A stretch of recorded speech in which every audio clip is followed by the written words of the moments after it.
Hey everyone, Derrick Rose is here. If you have a question, raise your hand and I'll unmute you. Mic working up.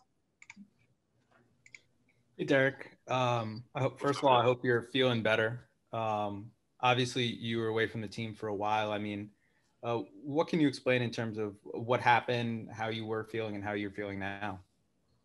Oh man, I was away because I actually had it. So, um, I mean, I felt all the symptoms, sick and everything, but I'm happy to be back, and that's in the past. Rebecca Harlow. Yeah, Derrick, just so happy to hear that you're feeling better and making your way back here. But just in terms of, anything you're comfortable sharing, how did you kind of spend your time? I mean, were you able to keep up with the games? Like how, what was it like having to be quarantined away from friends and family and the team? It sucked, but I was with my family. My girl, my kids, her mom, all of us had it.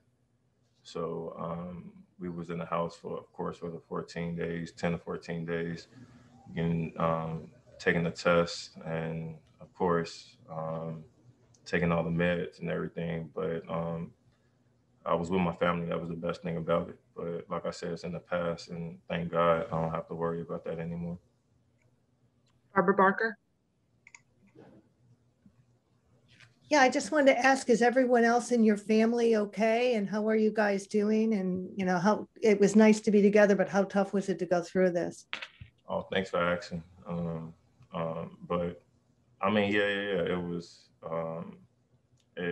It was, it just sucks, man, where you feel everything, your body is sore, headaches, all that.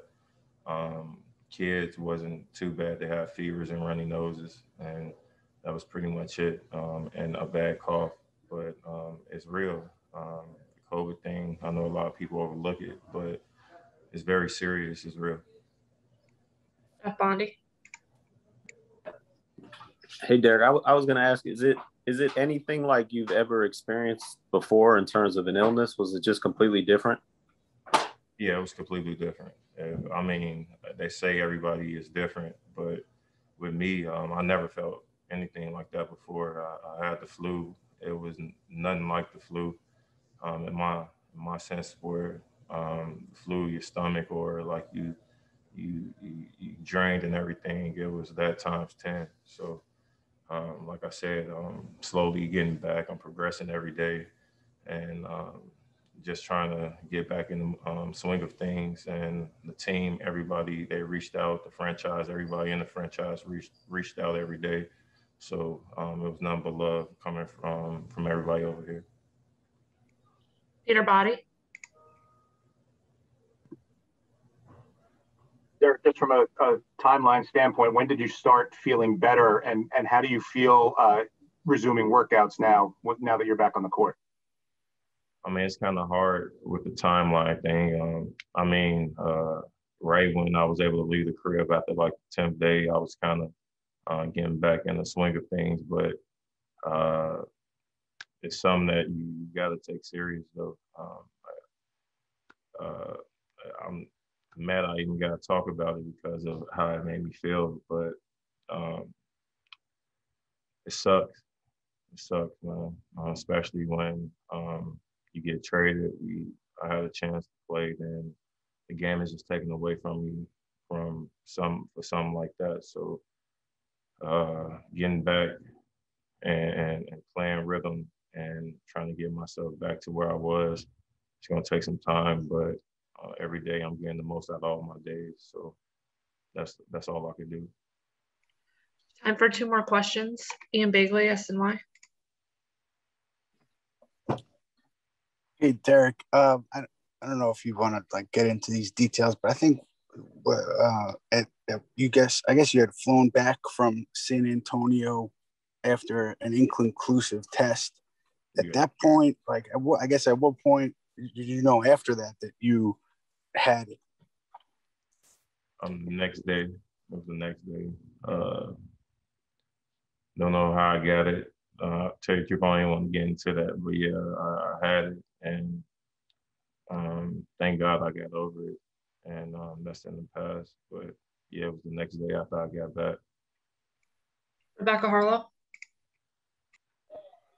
Derrick, I guess sort of two things for you. If you have any indication as to what point you're going to be able to actually play again. And also, you've been super vocal about everything that you've been through with the injuries, how you just appreciate the game and being able to play at this level where you are now. I mean, is this just another thing that makes you kind of just appreciate the game?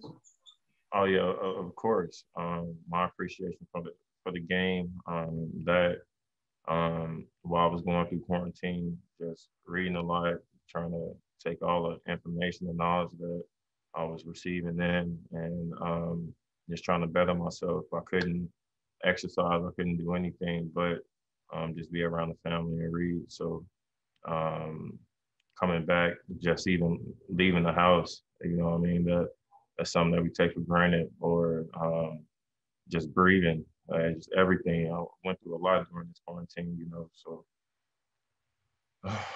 I'm just thankful, very thankful. Thank you, Derrick. Steph Bondi. Hey Tom, how you doing? Just about Derrick, we just talked to him. He seemed like he had a rough go of it with COVID. Do you know at all when he might be available to play, and what's his situations? And I know he's out of protocol, but what's his situation of actually coming back and playing? He has to go through conditioning, and once he's ready to go, we'll move forward with it. But he's been out for a while now, so he's just starting to ramp it up again, and we'll see how it goes. Mike Vorkunov. Obviously, you guys have a good season, and you're always looking at the basketball aspect of things. But with Derrick kind of going through a major illness, something that has shut the world down, how do you treat that from a human level, as well as taking all the basketball stuff into consideration? Yeah, I think you hit on it. It's we know how serious it is, and we're trying to take every precaution. I think it's impacted everyone. Everyone knows somebody who's had it, and your heart goes out to everyone who's had it or has had a family member have it. And we have to take every precaution to make sure he's ready to go again. But you are concerned about all of those elements, and obviously when you go into quarantine, that's not an easy thing to deal with either. And so it's very serious. Rebecca Harlow.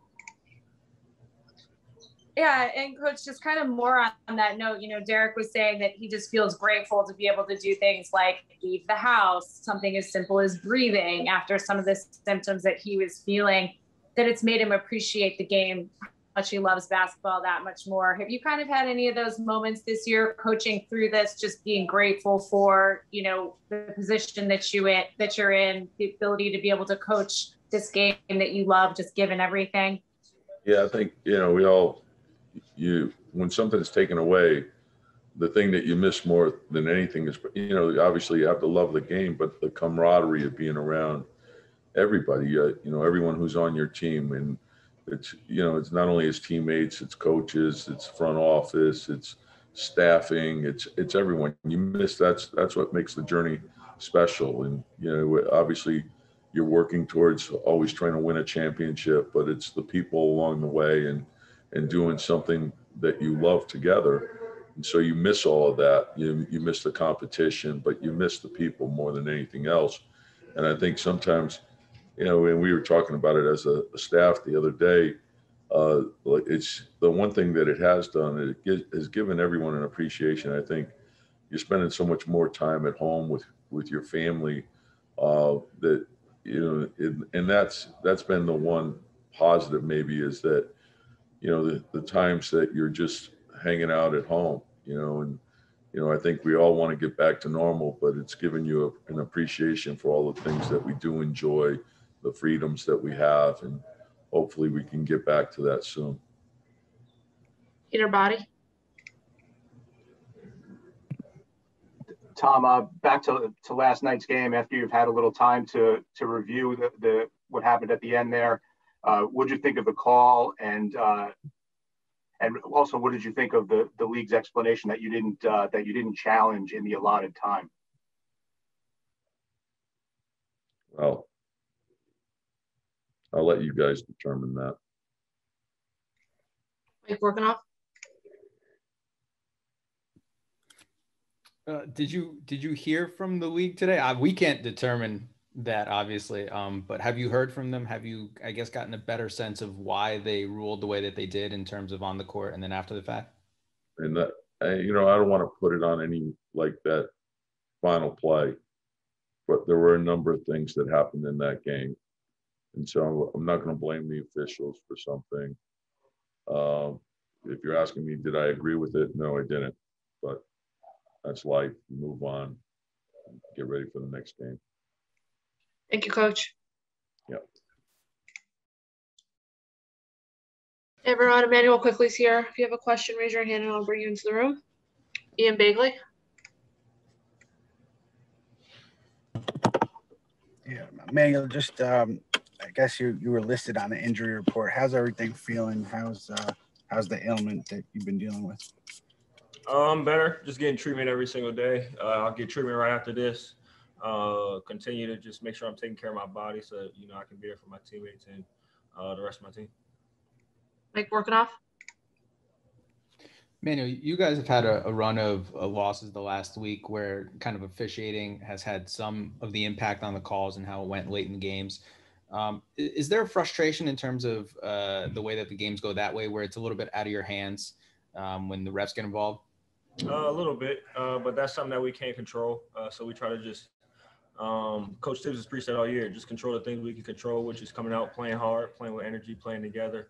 And that's given us a lot of success, as you can see. So we just want to continue to do those things and just make sure that we don't leave it into the hands of the refs. We make sure that we can control the game for 48 minutes. Rebecca Harlow. Yeah, Emmanuel, when you do have these games that are tough losses to swallow and could have gone either way, overtime situations, etc., can you describe the mental toughness that it requires to compete at this level? What are you learning about that piece of it?